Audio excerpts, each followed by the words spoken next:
Inilah salah satu penggilingan beras yang asetnya naik gila-gilaan. Dari 2,5 miliar menjadi 16 miliar hanya dalam 2 tahun. Naik hampir 600% dalam 2 tahun. Gila nggak?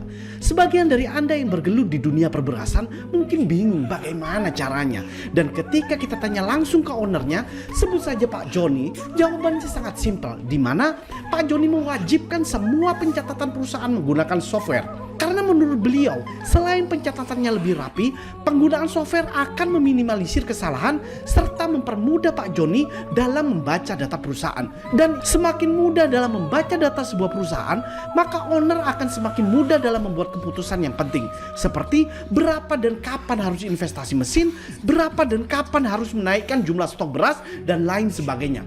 Seperti yang kita ketahui bersama, beras itu untungnya kecil, jadi hanya bermain di quantity. Oleh karenanya jangan sampai salah dalam mengambil keputusan, karena pertaruhannya hanya ada 2. Kalau langkahnya benar, maka dia akan mendapatkan untung yang besar. Tapi jika salah langkah, maka kerugian yang dideritanya juga akan sangat besar.